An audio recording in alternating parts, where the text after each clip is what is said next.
మీ business ఏదైనా మీ ఊర్లో promotion చేయాలంటే అది సుమన్ టీవీతోనే సాధ్యం. ఇప్పుడే సంప్రదించండి. హలో హాయ్ నమస్తే, వెల్కమ్ టు సుమన్ టీవీ. ఈరోజు మనం తంబళ్లపల్లి నియోజకవర్గం ములకల చెరువు మండలం బురకాయల కోట అనేటువంటి గ్రామంలో ఉన్నాం. ఇక్కడ అత్యంత వైభవంగా చంద్రబాబు నాయుడు గారికి పాలాభిషేకం చేస్తున్నటువంటి కార్యకర్తల కోలాహలం ఇక్కడ మనం చూస్తున్నాం కదా. అంటే క్యాబినెట్లో 9 మంది బీసీ నాయకులకు ఆయన స్థానం కల్పించడం అయితే జరిగింది. అదేవిధంగా స్పీకర్ స్థానంలో కూడా ఒక బీసీని నియమించినటువంటి చంద్రబాబు నాయుడు గారికి ఇక్కడ ఉన్నటువంటి బీసీ నాయకులు కానీ, తెదేపా నాయకులు కానీ, జనసేన నాయకులు కానీ ప్రతి ఒక్కరు కూడా ఆయనకు కృతజ్ఞతలు తెలియజేసేటువంటి ప్రయత్నం అయితే చేస్తున్నారు. అందులో భాగంగా ఇక్కడ ఉన్నటువంటి పాలాభిషేక కార్యక్రమాలు కానివ్వండి, మిఠాయిలు పంపిణీ కానివ్వండి, పెద్ద ఎత్తున కోలాహలంగా జరుగుతున్నటువంటి సందర్భం ఇక్కడ మనకు కనబడతా ఉంది. ఇక్కడ ఉన్నటువంటి ప్రజలను మనం అడిగి తెలుసుకున్నటువంటి ప్రయత్నం అయితే చేద్దాం. చెప్పండి, ఎలా జరిగింది కార్యక్రమం అండి? చాలా సూపర్గా జరిగిందండి.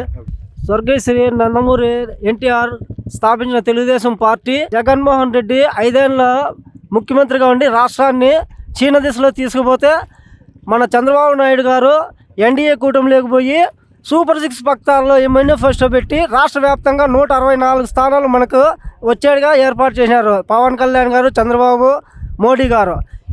ఈ పథకాలను సూపర్ 6 పథకాలను ప్రతి ప్రజలకు, మన కార్యకర్తలకు అందరికీ అందుబాటు చేసి ఈ 5 సంవత్సరాల్లో పేదోళ్లను, రైతులను, రాష్ట్రాన్ని బాగా అభివృద్ధి తీసుకురావాలని చంద్రబాబు గారిని, మోడీ గారిని, పవన్ కళ్యాణ్ కోరుతూ రాష్ట్రంలో మన కాన్స్టిట్యూషన్ తంబళ్లపల్లిలో ఎమ్మెల్యే లేడు కాబట్టి దీన్ని ప్రత్యేక దృష్టిలో పెట్టుకొని ఈ కాన్స్టిట్యూషన్ను అభివృద్ధి చేయాలని చంద్రబాబు గారిని ప్రత్యేకంగా కోరుచున్నాను.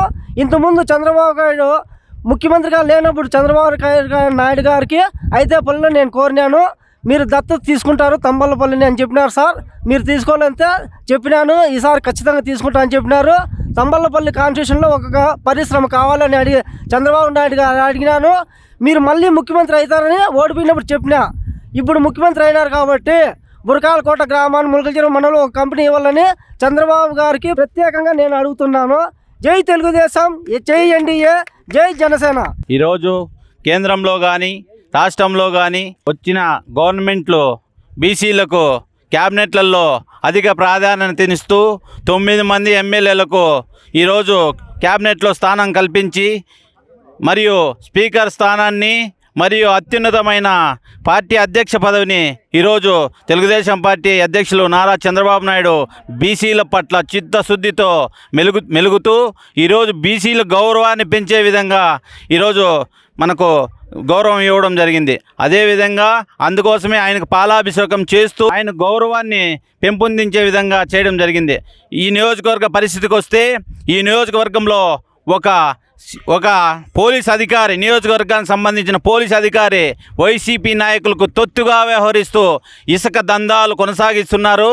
ఈ విషయాన్ని హోంమంత్రి దృష్టికి కూడా తీసుకెళ్తాం, వదిలిపెట్టే ప్రసక్తి లేదు. ఇంకా ఆ యొక్క వ్యక్తి వైసీపీ పాలనలోనే మెలుగుతున్నాడు. ఖబర్దార్ చెప్తున్నాం, ఆ వ్యక్తికి ఇంకా వైసీపీ పాలన ఉంది అనుకుంటే నీ భ్రమ, నీకు త్వరలోనే శాస్తి జరుగుతుందని తెలియజేస్తూ, ఎందుకంటే ఇసుక యథేచ్ఛగా తగులుతున్నారు ఈరోజు కూడా వైసీపీ నాయకులు. దాన్ని అరికట్టగా పోగా మేము ఇన్ఫర్మేషన్ ఇస్తే మళ్ళీ వాళ్ళకి ఇన్ఫర్మేషన్ ఇవ్వడం జరుగుతుంది. ఇట్లా మాకు వస్తుంది, మీరు జాగ్రత్త అని. ఆ విధంగా జరుగుతున్నాయి నియోజకవర్గంలో. ఇంకా దందాలు మామూలుగానే కొనసాగుతున్నాయి. దీనిపైన పార్టీ అధిష్టానానికి దృష్టికి తీసుకెళ్తాం, పార్టీ అధిష్టానం దృష్టికి తీసుకెళ్లి చర్యలు తీసుకునే విధంగా చేస్తామని తెలియజేస్తూ, ఇక్కడికి విచ్చేసిన ప్రతి ఒక్క కార్యకర్తకు జనసేన, బీజేపీ, తెలుగుదేశం పార్టీ కార్యకర్తలందరికీ నా నమస్కారాలు తెలియజేసుకుంటూ సెలవు తీసుకుంటాను. జై తెలుగుదేశం, జై చంద్రబాబు.